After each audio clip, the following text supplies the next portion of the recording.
Bonjour à vous tous. Donc, je vous avais dit que j'allais faire une vidéo sur les deux derniers exercices que j'avais faits sur préparatoire à votre examen sur les intervalles de confiance. Donc, il me manquait le numéro 3 et le numéro 4 à faire. On va commencer avec le numéro 3, bien entendu.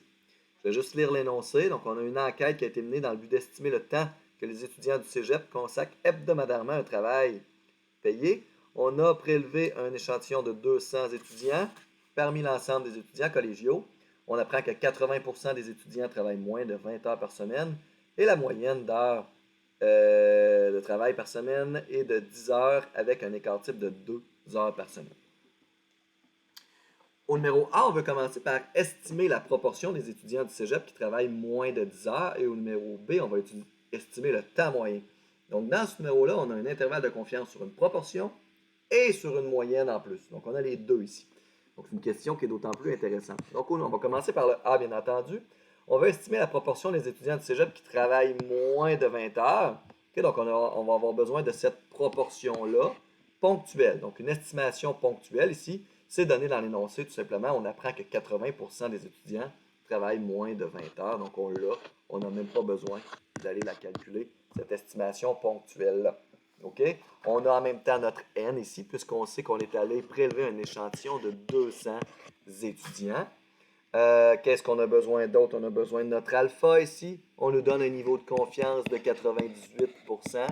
Donc, on va avoir besoin de notre Z de alpha sur 2, qui va être un Z de 49% ici.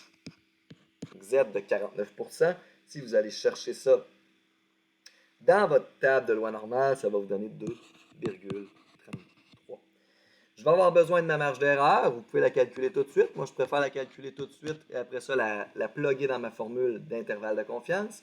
La marge d'erreur pour une proportion, il ne faut pas l'oublier, c'est votre Z multiplié par P, 1 moins P, divisé par N, tout ça sous une racine carrée. Donc ici, mon Z, c'est 2,33. Mon P, c'est 0,8. Mon 1 moins P à ce moment-là, c'est 1,2. Et j'ai 200 sujets. Tout ça sous la racine carrée. Ça devrait vous donner 0,066 à peu près. C'est-à-dire 6,6%. Ça fait du sens qu'on a un nombre qui se situe entre 0 et 1. On fait un intervalle de confiance sur une proportion. Ça ne doit pas être plus petit que 0, ça ne doit pas être plus grand que 1. Okay? Donc là, je suis prêt à faire mon intervalle de confiance, fiable à 98%. Je vous rappelle que c'est proportion plus ou moins marge d'erreur, proportion ponctuelle, on s'entend. Donc, c'est 80% plus ou moins 6,6% qui va vous donner un intervalle de confiance de 73,4% jusqu'à 86,6%.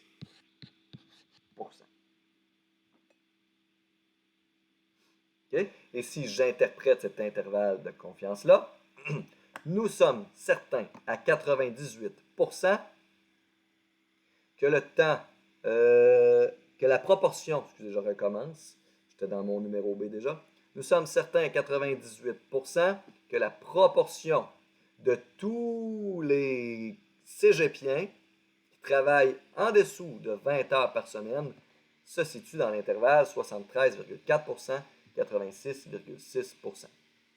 Okay? Donc, on est certain à 98% que la proportion de tous les Québécois, pas tous les Québécois, tous les cégepiens québécois qui travaillent moins de 20 heures par semaine se situe entre 73 et 86%. Donc, ça, c'est pour le numéro A.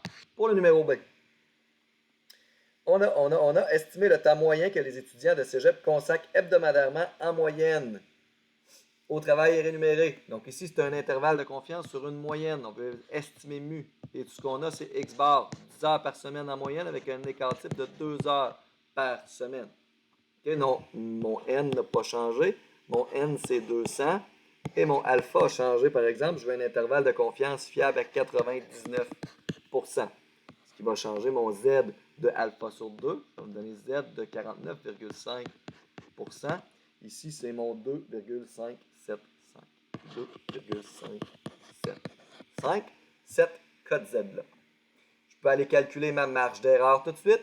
Donc, la marge d'erreur ici. Donc, je rappelle la marge d'erreur pour un intervalle de confiance sur une moyenne, c'est Z, S sur racine de N. Z de alpha sur 2. Donc, c'est 2,575. S, c'est 2. Et sur racine de 200. Donc, ma marge d'erreur ici, c'est ce produit-là.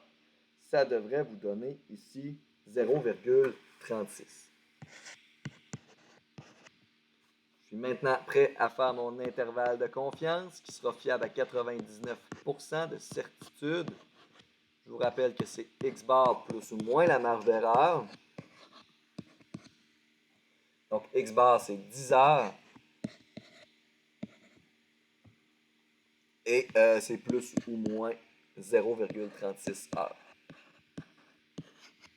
Ce qui va vous donner un intervalle de confiance de 10 moins 0,36, ça fait 9,64 heures, point virgule, 10,36 heures. Ça serait une réponse qui serait tout à fait valable. Quand je travaille avec du temps, en général, c'est très rare que je vais dire, moi j'ai travaillé 9,64 heures cette semaine.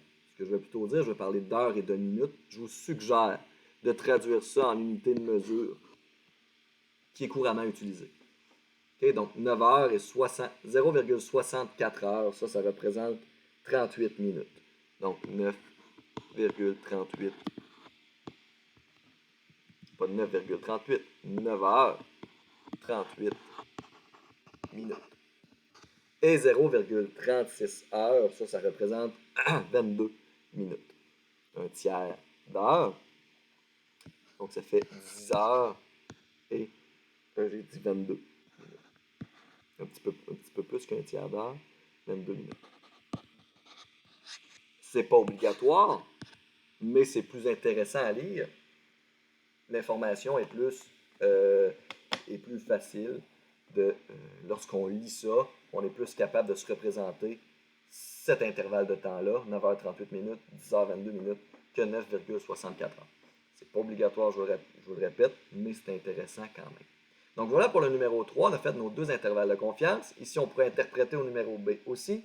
Donc au numéro B, nous sommes certains à 99% que la moyenne d'heures travaillées pour tous les étudiants du cégep est entre 9h38 et 10h22. C'est le temps moyen pour tous les Québécois. On est certain à 99% que ça se situe dans cet intervalle-là. Au numéro 4 maintenant, donc on a des chercheurs qui ont établi que la consommation régulière de céréales sucrées peut provoquer de la carie dentaire. Okay? Dès lors, il devient important de mesurer la quantité de sucre dans les céréales pour être en mesure de faire des recommandations en matière de santé publique. La santé publique a probablement d'autres priorités en ce moment, dans le monde dans lequel on vit, mais tout de même, la carie est un fléau. On considère qu'une quantité de sucre de 15 grammes par portion est la limite du tolérable. Okay? Donc, si une portion dépasse 15 grammes de sucre, bien à ce moment-là, la santé publique ne recommandera pas cette portion, cette céréale-là. On a prélevé un échantillon aléatoire de 80 portions d'une marque populaire de céréales sucrées, disons les Fruit Loops. La quantité moyenne de sucre observée est de 17 grammes avec un écart type de 2 grammes. Estimé en A, par un intervalle de confiance, la quantité moyenne de sucre dans une portion de cette marque populaire de céréales, les Fruit Loops, et on va employer un niveau de confiance de 97%. Donc, c'est un intervalle sur une moyenne, et c'est la moyenne de grammes de sucre par portion.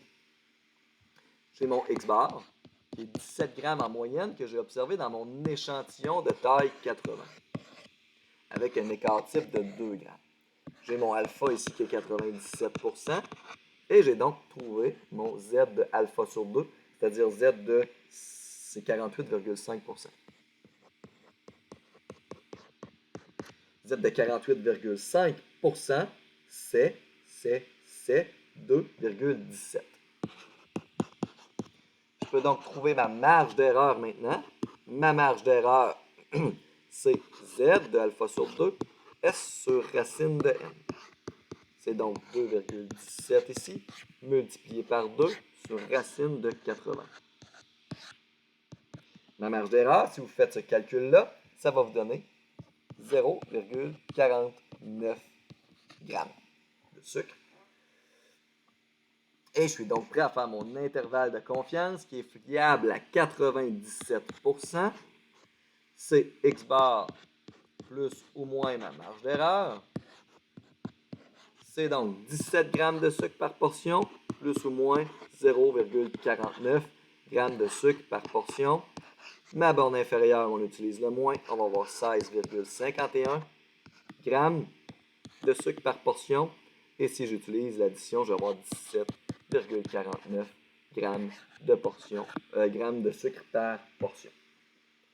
Si j'interprète cet intervalle de confiance-là, ça me dit qu'on est certain à 97% que la moyenne de la quantité de sucre par portion pour toutes les céréales de cette marque-là se situe entre 16,51 et 17,49 grammes par portion. Okay? Donc en moyenne, cette céréale-là comporte 16,5 à 17,5 grammes de sucre par portion, en moyenne. On est certain à 97% de ce que je viens d'affirmer. Au numéro B, on nous demande une petite interprétation. L'affirmation d'un fabricant selon laquelle la quantité moyenne de sucre par portion respecte la norme de 15 grammes par portion du fait que c'est recommandé par la santé publique, ou plutôt non recommandé par la santé publique. Est-ce qu'elle vous paraît plausible? On va justifier notre réponse avec ce qu'on vient de trouver. Est-ce que c'est possible que la vraie moyenne pour toutes les portions de cette céréale-là est en fait de 15 grammes par portion? Il me paraît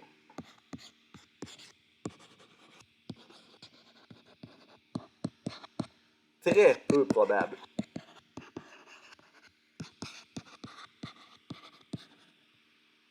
Probable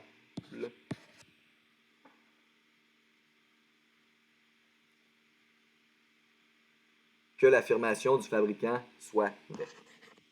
Que l'affirmation du fabricant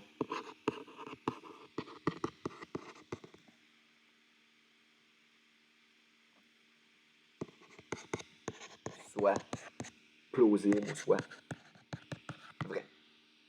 Okay? Pourquoi est-ce qu'elle m'apparaît très peu probable?